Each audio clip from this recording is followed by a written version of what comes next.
আজকে আমার হাজবেন্ডের অফিসের ছুটির দিন, তাই ভাবলাম তার জন্য একটু কিছু রান্না করি। সো হ্যালো এভরিওয়ান, আসসালামু আলাইকুম, welcome back to my another blog. আশা করি সবাই ভালো আছেন, আলহামদুলিল্লাহ আমিও ভালো আছি। তো আজকের ভিডিওটা দুপুরে রান্না বান্না দিয়ে শুরু করলাম। আজকে রান্না করব মিষ্টি আলু দিয়ে, শাক দিয়ে, আর রান্না করব ডাল, গরুর মাংস আর একটু পোলাও করে নেব। তো প্রথমে আমি মিষ্টি আলুটাকে ছোট ছোট করে এরকম কেটে নিয়েছি, আর এই শাকগুলো দিয়ে রান্না করব। তো প্রথমে আমি এখানে ডাল সেদ্ধ করতে বসিয়ে দিয়েছি আর রাইস কুকারে ভাত বসিয়ে দিয়েছি। এখন আমি আলুটাকে লবণ আর হলুদ দিয়ে ভালো করে একটু সেদ্ধ করে নেব। তো এখানে লবণ হলুদ দিয়ে আমি একটু পানি দিয়ে দিয়েছি। যেহেতু এটা মিষ্টি আলু, তাই আমি অনেকটা পরিমাণ কাঁচামরিচ দিয়ে দিয়েছি। আমার এই কাঁচামরিচটা প্রচুর জাল। তো এটা আমি সেদ্ধ বসিয়ে দিয়ে এখানে আমি গরুর মাংস ভিজিয়েছিলাম, ওগুলো একটু ধুয়ে নিলাম ভালো করে। তো ধোয়ার ভিডিওটা করা হয়নি। আর আলু আর পেঁয়াজ রসুন কেটে নিয়েছি। তো প্রথমে আমি ডালটাকে ভালো করে একটু পেঁয়াজ রসুন দিয়ে বাগার দিয়ে, তারপর যে শাক আর আলুটা সেদ্ধ করে নিয়েছি ওটাকেও আমি একটু পেঁয়াজ আর রসুন দিয়ে বাগার দিয়ে হালকা একটু রান্না করে নামিয়ে নিয়েছি। আর এখন রান্না করব পোলাও। তো পোলাওয়ের চালটা আমি আধা ঘন্টা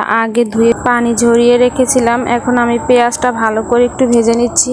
এখন কিছুটা পেঁয়াজ আমি একটা বাটিতে তুলে নিচ্ছি, আর অল্প কিছুটা পেঁয়াজ আর এলাচ দারচিনির সাথে ভালো করে পোলাওর চালটা আমি একটু নেড়ে চেড়ে বেশ কিছুক্ষণ সময় নিয়ে ভেজে নেব। আর সাথে দিয়ে দেব আমি এখানে একটু আদা বাটা, আর আমি একটু রসুন বাটাও দিয়ে দিলাম। ভালো করে নেড়ে চেড়ে একদম ঝরঝরা করে একটু ভেজে নেব। তারপর দিয়ে দেব গরম পানি। তো যতটা পরিমাণ চাল নিয়েছি তার ডাবল আমি এখানে পানি দিয়েছি। আর দিয়ে দিয়েছি লবণ, একটু চিনি আর গুঁড়া দুধ আর একটা তেজপাতা আর কাঁচামরিচ দিয়ে কিছুক্ষণ রান্না করে যখন এরকম পানিটা কমে আসবে তখন ঢাকনা দিয়ে একদম কম আঁচে কিছুক্ষণ রান্না করে নেব। তো এর মধ্যে কয়েকবার ঢাকনা তুলে নেড়ে চেড়ে উল্টে পাল্টে তারপর আবার ঢাকনা দিয়ে কিছুক্ষণ দমে রেখে দিলেই ঝরঝরা পোলাও হয়ে যাবে। তো এখন আমি গরুর মাংসটা রান্না করার জন্য এখানে আমি পেঁয়াজটা ভালো করে আগে ভেজে নিয়েছি। তার দিয়ে দিলাম আদা রসুন আর সমস্ত গরম মশলা আর কাঁচা জিরা, সবকিছু একসাথে শিলপাটায় বেটে এখানে দিয়ে দিয়েছিলাম। আর সবগুলো মশলা একসাথে ভেজে নিয়ে তারপর এখানে হলুদের গুঁড়া আর মরিচের গুঁড়া দিয়ে একটু পানি দিয়ে ভালো করে মশলাটা কষিয়ে নেব।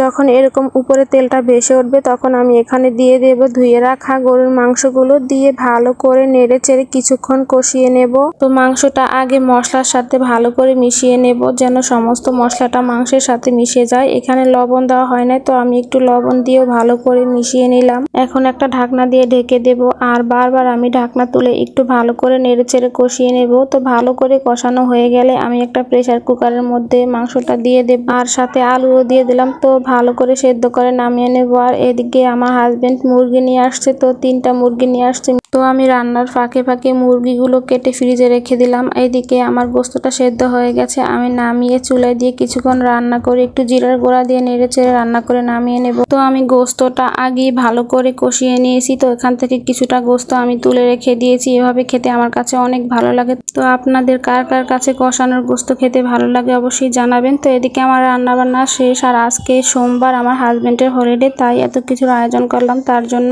তো আগেই আমার ছেলেকে খেতে দিলাম, আমরা দুজন পরে খাবো। আর একটু কাজ বাকি আছে, ওগুলো সেরে। তো আজকের মতো ভিডিওটা এই পর্যন্তই। সবাই ভালো থাকবেন, আল্লাহ হাফেজ।